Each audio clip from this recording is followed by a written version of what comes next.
All right, what is up, y'all? Welcome back to another reaction video. So we are going to watch this video that is about Randy Orton. The title is How Good Was the Legend Killer from 2003 to 2009. Yo, without further ado, y'all, about to hop straight into this video. So let's watch right now. If you were to search up the word diabolical, chances are the first thing you're going to see is Randy Orton from the mid-2000s. The man on your screen came in third generation blue chipper in 2002, naturally gifted, athletic, the perfect sports entertainer right at WWE's fingertips, and we all know the bona fide legend he's become. But before he became that legend, he had to kill the old ones first. He etched his name in WWE history as one of the most barbaric, destructive, and calculated individuals of all time. To an entire generation, he's the Viper, but some will always know him as the Legend Killer. From 2003 to about 2008-9ish, this run was the epitome of fantastic storytelling, great character work, calculated risks, versatility, and a flat-out insane body of work. So grab some food and maybe a drink, because this is probably gonna be and one of the craziest memes. Here's how the story went. It all began when he joined Triple H. His in memes Evolution. are funny. Triple H wanted to build a group similar to the Four Horsemen. It started with him and Ric Flair, and they go on to recruit Batista and Randy Orton. Randy would get injured before the group really got going, but returned in May of 2003, and from here he kind of toiled around for a little bit. And then he started to hate on Mick Foley's book. Foley was going to be the special guest referee in a Hell in a Cell match between Triple H and Kevin Nash. So Randy and Foley brawl around the arena, and then they find themselves at this staircase, and you guys all know how the story goes from here. One swift kick and Mick went tumbling down the stairs. The funniest part about all of this is Vince just comes in afterwards and he's like, can we get a janitor? This was the beginning of a rivalry that would heat up later in the year. Randy kept racking up wins over the likes of Tommy Dreamer and Scott Steiner before he started to mock all of Shawn Michaels' in-ring tendencies, from the little strut to tuning up the band and using sweet chin music as a finish. Here's where the disrespecting Legends past and present thing really began. Victoria was taking on Fabulous Moolah on her 80th birthday on Raw. Moolah won, and then she got beat down by Victoria after the match. Out came Randy Orton and he's like, do you know who this woman is? She's a legend. Show her respect. And by the way, Randy Orton, Legend Killer. Bang, man RKO'd an 80-year-old woman, no remorse, no problem. Regardless, we were a few days away from Unforgiven, where Randy Orton beat Shawn Michaels. Oh my God. He became the sole survivor at Survivor Series for Team Bischoff. This would begin his dominance at the event throughout his career, and it's still going to this day. Took out Sergeant Slaughter. Then at Armageddon, Randy Orton beat RVD to become the Intercontinental Champion. This man don't give a fuck, yo. Was draped in gold. Batista and Flair, the tag champs. Triple H, world champion, and Randy Orton, the new Intercontinental Champion. He'd now won his first singles title and was about to go on the longest Intercontinental Championship run in 7 years in company history. But you guys remember how I told you that he was reading Mick Foley's book? Well, Mick Foley had become a consultant for Eric Bischoff, a co-GM if you will, and Bischoff decided to gaslight Foley into fighting Orton. He's like, no one wants to see this Mick Foley, everyone wants the hardcore legend, and Bischoff added the caveat that if Orton lost to Foley, he'd quit Raw and leave it all for Mick, but if Mick lost, he was done. The match never ended up happening because Foley walked out of the match before it even started, and as Mick walked away, Randy simply said that Mick wasn't a legend, he was a coward, and then Randy Orton spat the biggest loser in Foley's face. He continued to mock him, coming out to Foley's music, declaring himself the new hardcore legend. He'd leave tickets for Foley to come to the show, he'd hire limo drivers to come pick him up, but he never showed up. WWE even put these creative vignettes together showing Randy as the new face of hardcore. That brought us to the 2004 Royal Rumble, where Mick would come in and eliminate Orton from the match. And following this, he begged Orton to spit in his face again, and Orton did so, one for each cheek. We were on the road to WrestleMania 20, and the match we were going to get here was going to be Evolution. Can you get that off, please? Mick, and a partner of his choosing, which ended up being The Rock. Randy was able to get the pin after hitting Mick Foley with an RKO, so technically he also beat The Rock on the same night too. But now what do you do? Following WrestleMania, it was time to raise the stakes. Randy's confidence grew, and he said he wanted Mick Foley one-on-one and that Evolution would be banned. Foley's like, alright, we'll ban Evolution, we'll put the IC Championship on the line. How about we also ban the rulebook? He wanted Randy Orton no holds barred in a hardcore match. Mick Foley was obsessed with what he wanted to do with Randy Orton. He wanted to show him not who Mick Foley was, but who Cactus Jack was. Someone who would take the most barbaric of punishment, claw back from the depths of hell, and do anything to win. Saying that Mick Foley may not want to kill Orton, but Cactus Jack on the other hand is ruthless and he won't hesitate to. And that brought us to the immortal night where Randy Orton announced his arrival to the world loud and clear. April 18th, 2004. This hardcore match between Mick Foley and Randy Orton was outstanding. Mick put over Randy big time, but both guys ate their fair share of punishment in a flat out legendary match.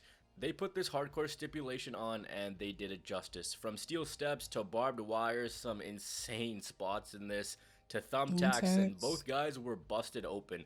At the end of it, it was Randy Orton who took the win. The Legend Killer run was now in full force. He spat in Harley Race's face, he was feuding with Shelton Benjamin, he beat Edge, he dug Shelton Benjamin who beat Triple H twice on Raw. Shelton just kept asking for an IC championship match and then we eventually got it. Shelton pinned Randy twice and Randy retained at Bad Blood 2004. His confidence was sky high and at this point he was just this douchey kid who'd come out telling you that he was better than you, disrupting everyone in his path, saying that he's 24 years old and has accomplished more in 24 years than you will in your entire life. Good try, WWE. Good try.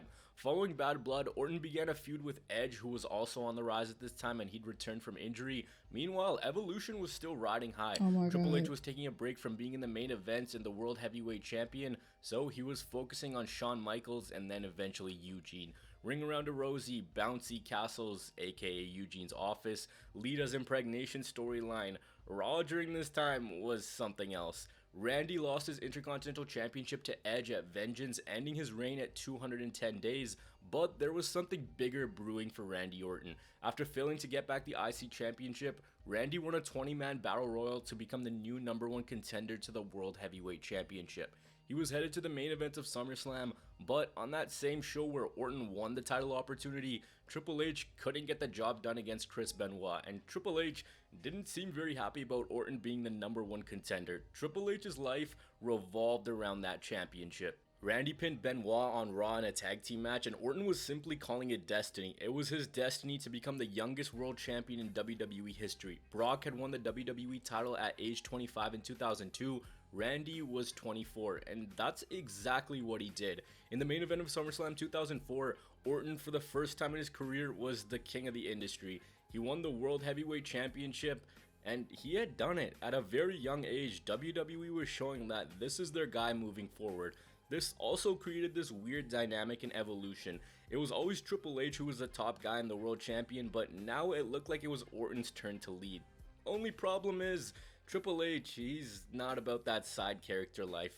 Bro, look at this man. This dude looks like $1 million and a complete stud. Confetti falling down, dressed in a suit. He, in all his glory, was greeted by Benoit, who wanted a rematch the night following SummerSlam, and at the end of the night, Orton beat Benoit for the second time in 24 hours. Evolution came out to help Randy Orton, and the celebration was underway. Thumbs up from Triple H, giving one of his two prodigies his flowers right away, but that thumbs up went down, and so did Randy Orton. Orton was kicked out of Evolution right then and there, and Triple H gave Randy an ultimatum.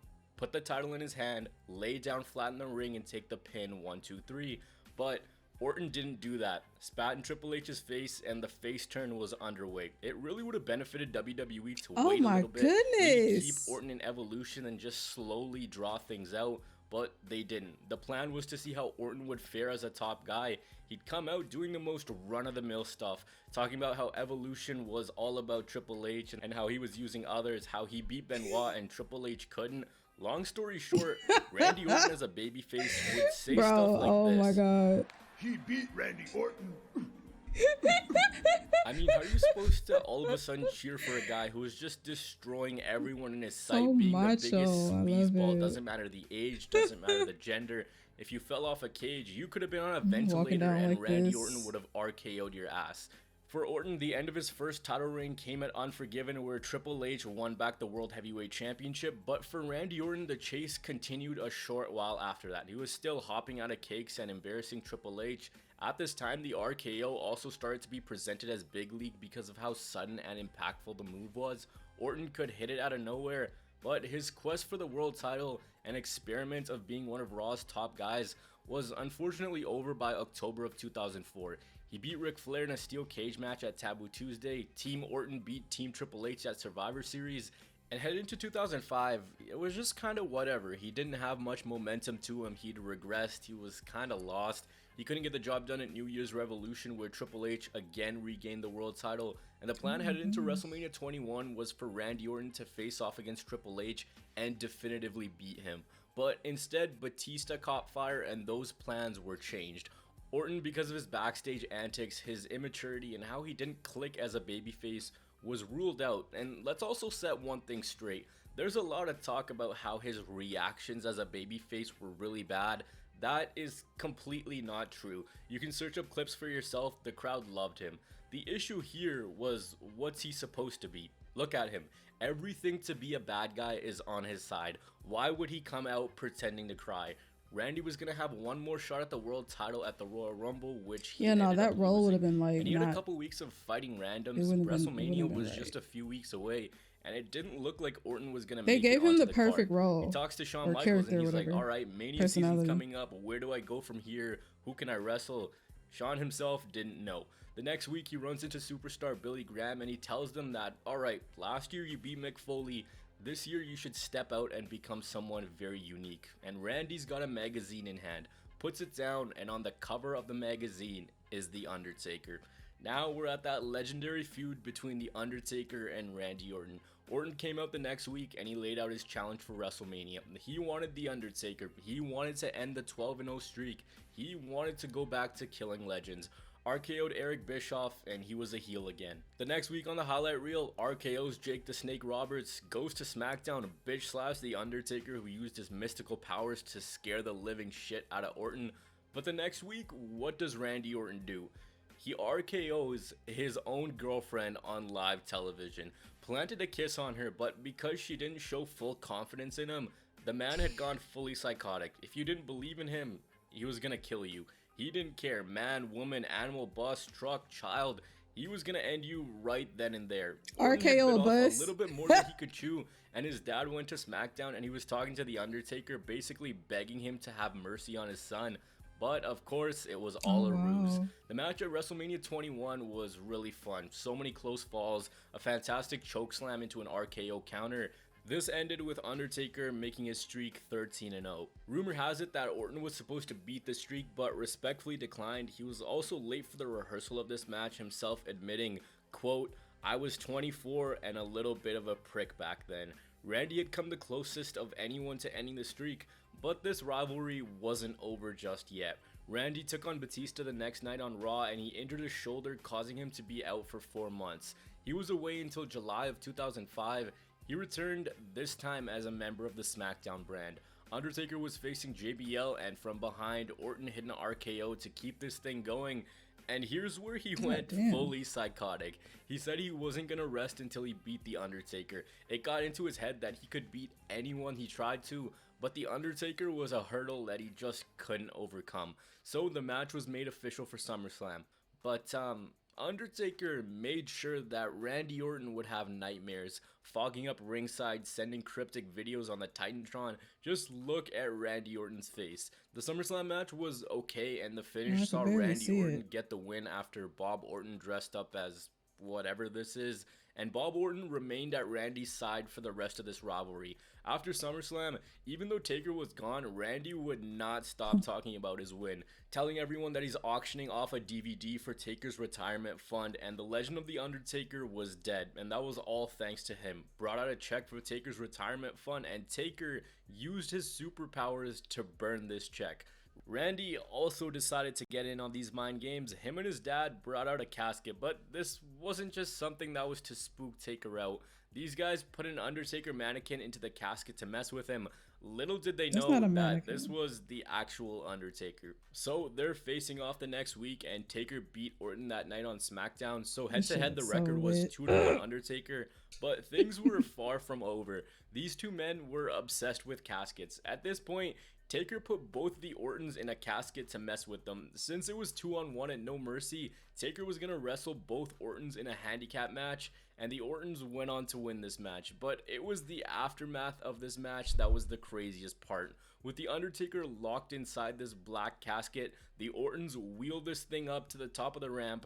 Randy Orton uses an axe to pick a hole into the casket, then he pours gasoline onto it and they light it on fire. This man, Randy Orton, legitimately committed murder on live pay-per-view. So great, it's over, nothing to worry about, no more spooky shenanigans. Orton's killed him off, he can chill. Who are we talking about? Orton was doing his thing, RKOing Roddy Piper on Raw, then proceeding to kick his ass on SmackDown. And at Survivor Series, SmackDown beat Raw, and Randy Orton for the 3rd straight year was the sole survivor. Everyone comes out, they're lifting Orton on their shoulders, it's a party in the ring, but the party gets crashed when we hear this. Poetic did something psychotic again. 2 weeks after the unfortunate passing of Eddie Guerrero, Randy loaded up Taker on the back of Eddie's lowrider, which was placed on the ramp in respect. He put it into reverse and sent Undertaker through the SmackDown set. That probably wasn't the best idea. Orton came out saying that he killed Taker, but you guys already know. How are you going to kill something if it's already dead? Taker did some next level trolling with voice recordings, putting a casket in the arena aisleway, and now Orton was just completely scared, full on having his life destroyed by the Undertaker. He was begging for mercy, asking himself how Taker was still alive. On the next SmackDown, Randy came out and he was completely scared, begging Taker to come out because he was scared shitless. Randy was almost in tears. Randy goes to freshen up later in the show. Out pops the Undertaker. So much so that Orton had to see a sports psychologist because he was being freaked out that much. So Randy's like, I can't live with this. I can't face Taker like inside Hell in a Cell. I don't want my grandkids to see me in a wheelchair. He's gonna kill me. He's gonna take me to hell. This, that, and the other. Therapy, so to back out of the match, Randy announces his retirement from the WWE. But again, it was all a setup. Beats down the Undertaker into a bloody pulp, but Taker would eventually go on to win inside Hell in a Cell. Headed into 2006, Orton shifted back to the world title scene. Batista relinquished the world title due to injury, and the title was won by Kurt Angle. At this time, WWE ran a storyline where Rey Mysterio was fighting in Eddie Guerrero's honor. He won the Royal Rumble, and the last person he eliminated to win it was Randy Orton. Randy asked Rey to put the #1 contendership on the line, but Rey hesitated, and Randy went, yo, Rey, you're looking up at Eddie in heaven. He ain't in heaven. Eddie is down there in hell. Nuclear heat. Should they have done this? Probably not, but then again, it's not my show. Randy Orton won his way into the #1 contendership at WrestleMania. Are you for real? For Rey, it looked like the journey was over. Kept trolling everyone, whether it was stealing Rey's entrance, jumping out from the stage, shitting on Kurt Angle and Rey Mysterio in interviews, winning in the most sleaze bag ways, gaslighting opponents to go up against one another. This man was a tactical genius, and after that slump as a babyface, he was back to form. That Taker feud, it was so instrumental in building Randy Orton right back up again. Rey got added back into the match, which he'd eventually go on to win at WrestleMania. And going back, I found that one episode where Randy used This Fire Burns as a one-off. It didn't work for him at all, in my opinion. That'll always be CM Punk's, even though he hadn't used it yet. Following WrestleMania, Randy competed in the King of the Ring tournament before being written off with an ankle injury. In reality, he'd been suspended for 60 days because he got caught smoking a joint. This, coupled with his outbursts of anger on the road, had WWE thinking that we gotta ground this guy and we gotta show him that if you make mistakes, you gotta be held reliable. Because remember, he was still really young at this time. When he returned, he went back to being a Raw superstar and took out the man who took him out, and that was Kurt Angle. Lost to him at One Night Stand and then beat him at Vengeance like he was 06, getting a little bit and the too Legend cocky, Killer maybe? found a new target after this. And that person was Brooke Hogan, Hulk Hogan's daughter. He asked Hulk Hogan, he's like, hey, you should let me take her out. I know how to handle the ladies. Let me introduce myself to her. But Hulk didn't want that. Saturday night's main event, the Hogans are in the ring and out comes Randy Orton. Challenges Hulk Hogan to a match at SummerSlam and he accepted. So Orton attacked Hogan in the parking lot, RKO'd his ass onto a trunk, but he was more concerned about Hogan's daughter. Where did he come from? By the way, he just came out the cut. It got mad views. It RKO'd him. What the fuck? Cast of Orton Knows Best, and then decided to RKO fake Hulk Hogan, kissing knockoff Brooke Hogan in the process. cheap shotted Jerry Lawler, low blowed him, beat him in matches, RKO'd fake Hogan, and eventually at SummerSlam, Hogan beat Orton. That's another huge rivalry in his cap. Feuded with Carlito for a bit, and then came the tag team of our nightmares, when two egomaniacs came together and decided to ruin the life of everyone in their path. Edge invited Randy to the cutting edge, and he's like, Randy, you're amazing, you're fantastic, you're just like me, but your downfall all comes down to evolution. It comes down to Triple H's selfishness, that Randy had one person to blame for his shortcomings, and that was Triple H. He, of course, had reformed DX with Shawn Michaels, and DX had cost Edge the WWE title against John Cena. So, over a common enemy, these two decided to form a tag team called Rated RKO.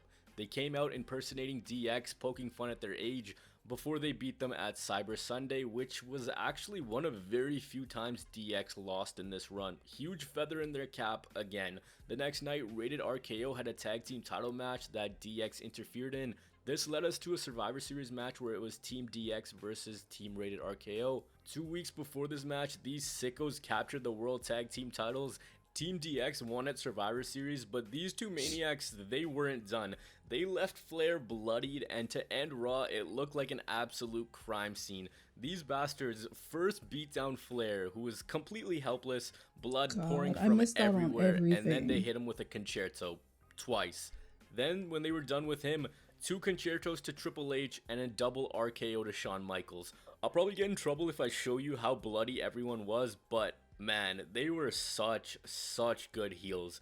They'd stand over top of people with the 2 most punchable faces in the world just yelling, "How do you feel, you son of a bitch? Try me, you son of a bitch. Get up, you son of a bitch." And the other person couldn't do a damn thing about it. Raws were ending Edge like dude got that crime like shows from the early smug 2000s. People left with weapons on them, blood just pouring from everywhere, chair attacks, suspects, he do got culprits, that face. you name it. Their match at New Year's Revolution 2007 against DX ended in a no contest when DX just decided, alright, we don't want to win, we just want to beat the shit out of these guys. Randy decided to kill another legend with Edge. This time it was Jim Duggan who caught it. They concertoed him, and there were slow hints of the breakup coming as WrestleMania 23 was coming up. They lost the tag team titles to John Cena and Shawn Michaels after Triple H got injured, and both of them hunted for a WWE title match at Mania, but they were unsuccessful. Instead, they entered the 3rd annual Money in the Bank ladder match. Edge was playing mind games with Orton, getting him put into matches that he didn't want to be in, so he'd walk into WrestleMania all bruised and battered.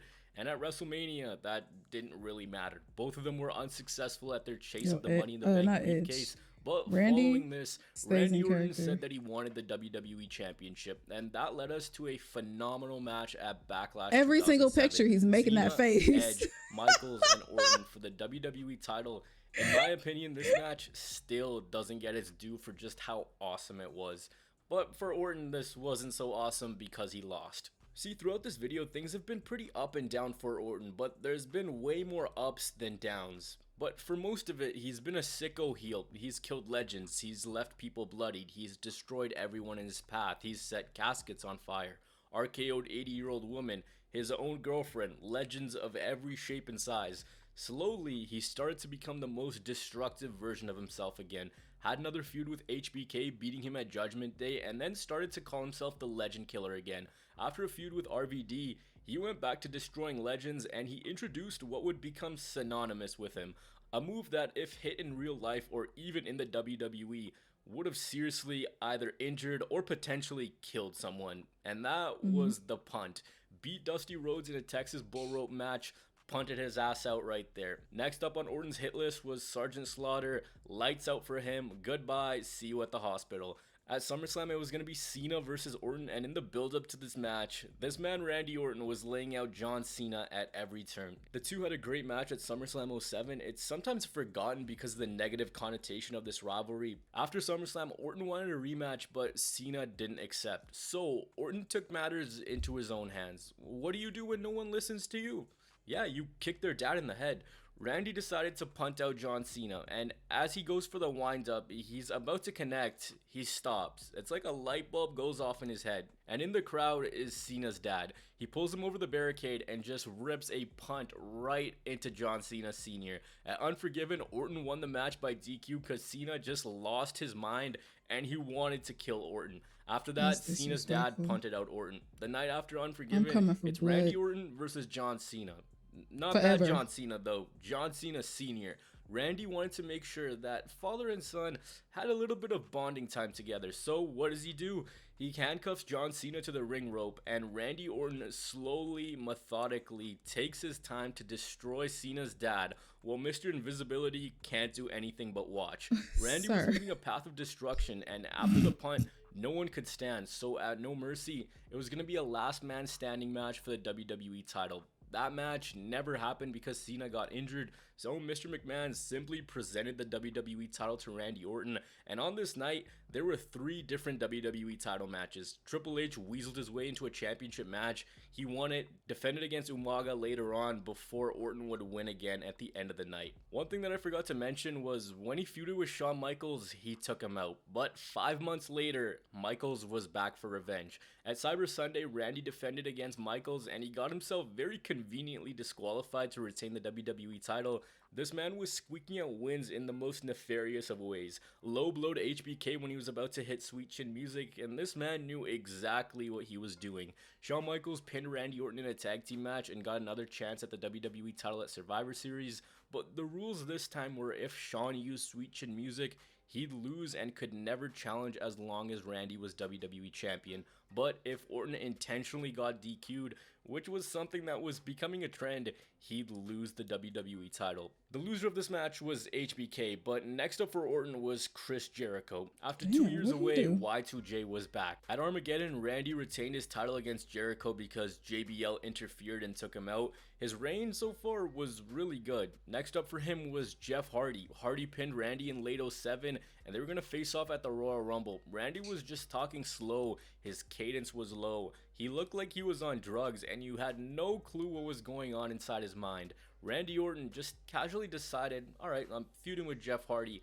Let me punt out his brother backstage while he's wrestling. At one point, he tried to punt out Jeff Hardy at the top of the stage, but Hardy went to the top of the truss, hit a swanton bomb, and the next week, Randy Orton just casually steals his move too.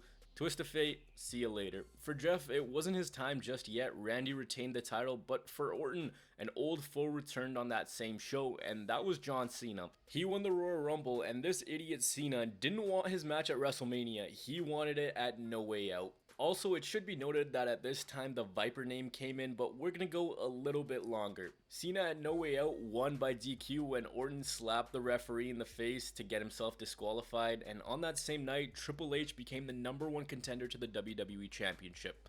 Now, look how far we had come. 4 years previous, he was kicked out of Evolution and kind of failed to find his way. Now he was on the best run of his career, doing the best character work in probably the entire company, and we were about to get the one-on-one rivalry. Only that wasn't going to happen just yet. Cena won his way into this match because, of course, it's Super Cena, and all 3 men got to book the main event for 3 weeks leading to WrestleMania. You guys remember when Cena and Orton had to face the entire Raw roster? Yeah, that was Triple H booking before Triple H booking was even a thing. Randy retained at WrestleMania 24, and the next night on Raw, he came out bragging about all the people he had beat, and honestly, his run at this point was ridiculous. John Cena, Shawn Michaels, The Undertaker, RVD, Mick Foley, 80-year-olds, 40-year-olds, 60-year-olds, 90-year-olds, 12-year-olds probably. It didn't matter. His rise at this point was legendary. Following Mania 24, it was Backlash 2008, where it was a fatal 4-way for the WWE title between JBL, Triple H, John Cena, and Orton, where Triple H became the new WWE champion, ending Orton's reign at 203 days. An absolutely dominating run. This began a proper rivalry between Orton and Triple H, which would take over Raw for the next year. Randy was out here appearing like The Undertaker, hitting Triple H with an RKO. This feud so far, it wasn't anything too special. It was your standard run-of-the-mill stuff. Give me a title match. No, go earn your title match. Screw you, Evolution, this, that, and the other. But Orton found a way to get a match at Judgment Day inside a steel cage, which he would go on to lose. On the May 12, 2008 episode of Raw, Randy Orton debuted Voices because this man hated burning my light. Just a few weeks later, a rematch occurred. This time, it was a last man standing match at One Night Stand. Here, Randy Orton went for an RKO, but Triple H reversed it and sent him tumbling over the top rope, and Randy flat out just let out the biggest scream ever. He'd injured his collarbone, and he flat out said that my collarbone is broken. This is a match that he was actually scheduled to win. He had no way to catch himself. Randy didn't land on the steps that were just inches away from where he ended up. Orton would now be gone for 4 months. Oh my Orton, God. but honestly, this timing was perfect because he came back crazier, more psychotic, and more remorseless than ever. Here is the peak of Randy Orton's insanity. This man I know his neck had to hurt too, because his neck did like a little. 2008 episode of Raw, Randy returned to the WWE. His return was delayed because he injured himself on a motorcycle, and it was on this night where we got the earliest hints of the group that would go on to be known as Legacy. Randy told them to impress him, and over the next little bit, Manu, Ted, and Cody Rhodes did exactly that. They took out CM Punk at Unforgiven and cost him the World Heavyweight Championship, to which Randy Orton was quite impressed.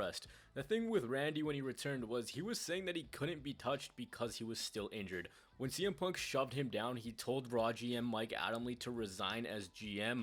The thing was, there was nothing wrong with Orton. He was faking so he couldn't compete. So the McMahons intervened and they're like, nope, you're fine. Rhodes, Manu, DiBiase, they kept trying to help Orton, but Orton punted out DiBiase.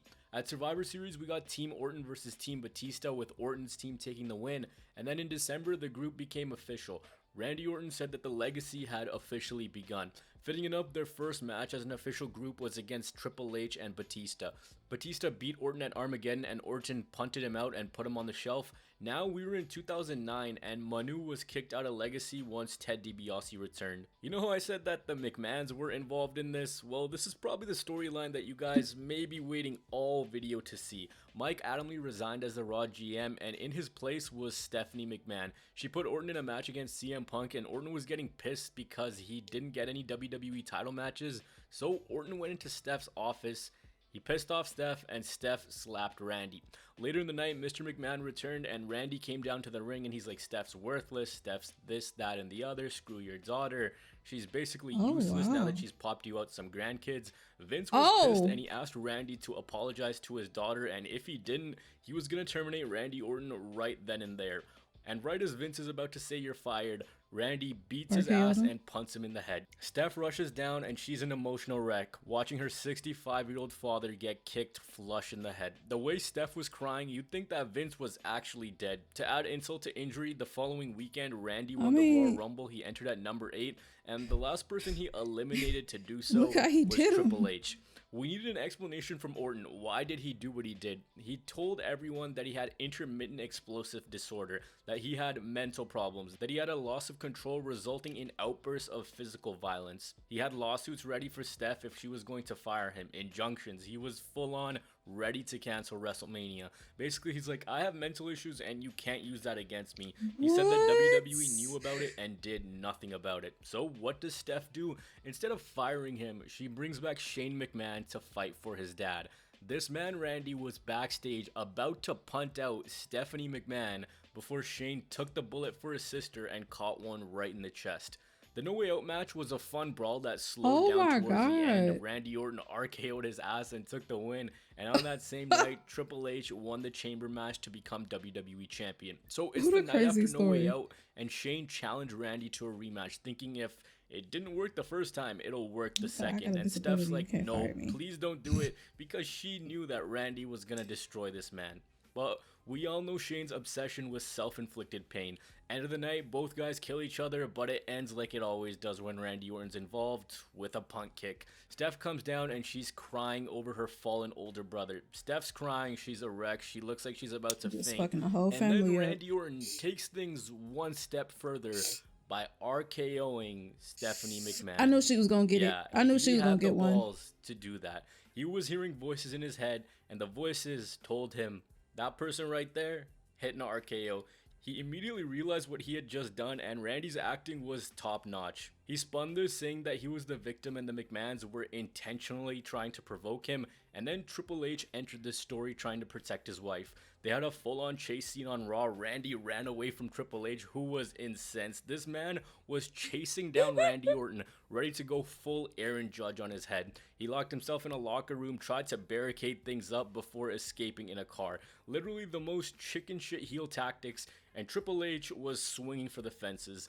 The match was made official for WrestleMania 25, not before Orton tried to get Triple H thrown in jail though. But this thing was personal. Triple H literally said that he was gonna break Randy's neck, and Randy kept pissing off Triple H every opportunity he had.